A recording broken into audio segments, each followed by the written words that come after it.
지금 이 순간 우리가 알고 있는 화폐의 개념이 뿌리째 흔들리고 있습니다. 단순히 암호화폐 시장의 변동성을 이야기하는 게 아닙니다. 미국 재무부의 핵심 인사가 의회 청문회에서 직접 언급한 내용인데요. 화폐의 미래가 서구 문명 전체를 재편할 것이라는 이 한 문장은 현재 금융 패러다임이 얼마나 거대한 전환점에 서 있는지를 단적으로 보여줍니다. 오늘 우리는 왜 지금 리플과 XRP라는 자산에 모든 논리적 근거를 집중해야 하는지, 그리고 시장이 간과하고 있는 역대급 공급 쇼크의 실체가 무엇인지 아주 깊게 파헤쳐 보려고 합니다. 최근 미국 의회에서 열린 청문회는 전 세계 투자자들에게 엄청난 충격을 안겨주었습니다. 미국 재무부의 재무관인 스콧 벤트가 증언대에 섰는데요. 그는 단순히 기술적인 진보를 넘어서 디지털 자산과 블록체인 기술이 앞으로 서구 문명의 경제적 패권을 결정짓는 핵심 전략 자산이 될 것이라고 강력하게 경고했습니다. 이건 단순히 비트코인이 얼마가 될 것인가 하는 차원의 이야기가 아닙니다. 국가 시스템 자체가 이 기술을 어떻게 수용하느냐에 따라 국가의 명운이 갈릴 수 있다는 뜻인데요. 특히 미국이 이 경쟁에서 뒤처질 경우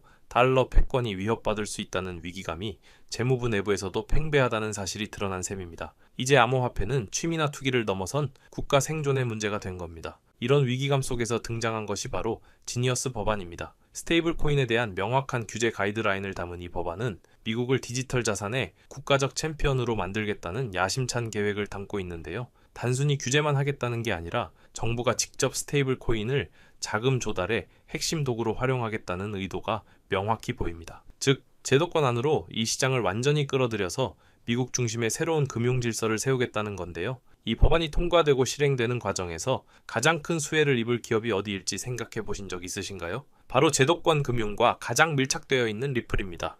하지만 상황이 그리 낙관적이지만은 않습니다. 현재 전 세계적으로 130개가 넘는 국가들이 중앙은행 디지털 화폐, 즉 CBDC를 개발하거나 이미 테스트를 진행하고 있는데요. 특히 중국이나 유럽연합은 미국보다 훨씬 빠른 속도로 치고 나가고 있습니다. 반면 미국은 정치적인 대립과 신중론 때문에 상대적으로 속도가 늦어지고 있는 형국인데요. 여기서 발생하는 문제는 단순히 속도가 아니라 미래 화폐의 표준을 누가 선점하느냐 하는 것입니다. 중앙 집중식 시스템을 선호하는 국가들과 기술적 혁신을 중시하는 진영 사이에서 미국이 어떤 선택을 하느냐에 따라 전 세계 금융 지도가 다시 그려질 수밖에 없는 상황인 거죠. 실제로 전문가들의 분석에 따르면 미국이 제대로 된 CBDC를 도입하기까지는 최소 5년에서 길게는 8년이라는 시간이 더 소요될 것으로 보입니다. 연구에만 2년에서 3년이 걸리고 실제 시스템 구축과 안정성 테스트를 거치려면 어마어마한 시간이 필요한데요. 문제는 이 기간 동안 발생하는 기술적 공백입니다. 특히 금융기관들 사이에서 쓰이는 도매형시 BDC의 부재는 금융 시스템의 효율성을 크게 떨어뜨릴 수 있습니다. 바로 이 8년이라는 공백을 메워줄 수 있는 기술적 대안이 필요한 시점인데 이미 전 세계 금융망을 연결하고 있는 리플의 기술력이 그 유일한 해법으로 주목받고 있는 이유가 여기에 있습니다. 이런 거시적인 흐름 속에서 리플은 아주 영리한 움직임을 보여주고 있습니다. 최근 리플 프라임을 통해 하이퍼리퀴드와 파트너십을 맺은 것이 그 대표적인 사례인데요. 이건 단순히 협력 관계를 맺었다는 수준을 넘어섭니다. 기관 투자자들이 온체인상에서 파생 상품을 거래할 때 필요한 막대한 유동성을 리플이 직접 공급하겠다는 뜻이거든요. 특히 하이퍼리퀴드와의 통합을 통해 실시간 결제와 제로에 가까운 가스비 거래를 실현했다는 점은 혁신적입니다. 이제 기관들은 중앙거래소 수준의 빠른 성능을 누리면서도 탈중앙화 거래소의 강력한 보안성을 동시에 가질 수 있게 된 거죠. 실제로 하이퍼리퀴드의 성장세는 무서울 정도입니다. 하이퍼리퀴드 토큰은 출시 이후 단기간에 11배 이상 성장했고 시가총액은 무려 90억 달러를 돌파하며 상위 10위 위권의 암호화폐로 우뚝 섰습니다. 그동안 기관 투자자들이 덱스를 외면했던 가장 큰 이유가 바로 속도와 유동성 문제였는데 하이퍼리퀴드는 이 문제를 완벽하게 해결해냈습니다.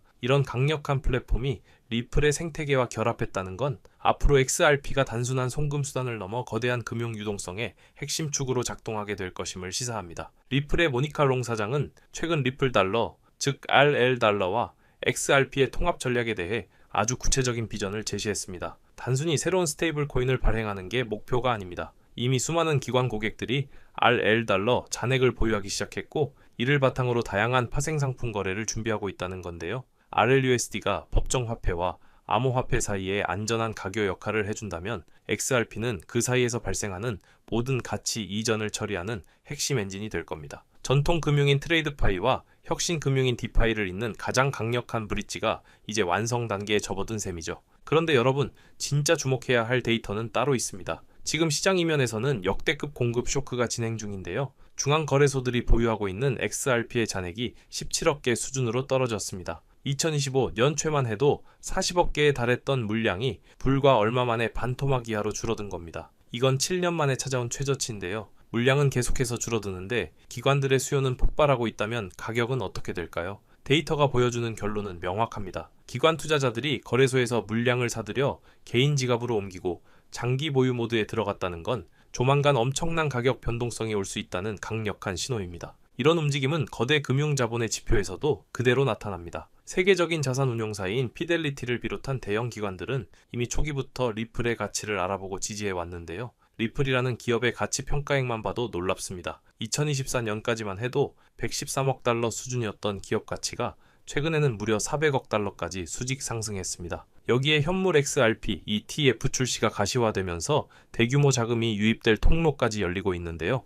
이제 리플은 단순한 핀테크 스타트업이 아니라 글로벌 금융 시스템의 핵심 인프라 기업으로 완전히 자리 잡았다고 봐야 합니다. 자, 이제 정리를 해보겠습니다. 우리는 지금 세 가지 거대한 흐름이 만나는 지점에 서 있습니다. 첫째는 규제의 명확성이 확보되면서 제도권 자금이 들어올 길이 열렸다는 것이고, 둘째는 거래소 잔액이 바닥나면서 역대급 공급 쇼크가 눈앞에 다가왔다는 겁니다. 그리고 마지막 셋째는 리플이 하이퍼리퀴드와 같은 혁신적인 파트너십을 통해 실질적인 금융 생태계를 장악해 나가고 있다는 사실입니다. 서구 문명을 재편할 화폐 혁명의 중심에 리플과 XRP가 있다는 건 이제 부정할 수 없는 논리적 결론입니다. 이 거대한 기회의 파도를 여러분은 어떻게 맞이하시겠습니까? 데이터와 논리가 가리키는 방향은 단 하나입니다. 오늘 준비한 소식은 여기까지입니다. 오늘 영상 유익하셨다면 구독과 좋아요 한 번씩 부탁드리고요. 저는 다음에 더 좋은 정보와 소식으로 찾아뵙겠습니다. 여러분의 성공적인 투자를 기원합니다. 감사합니다.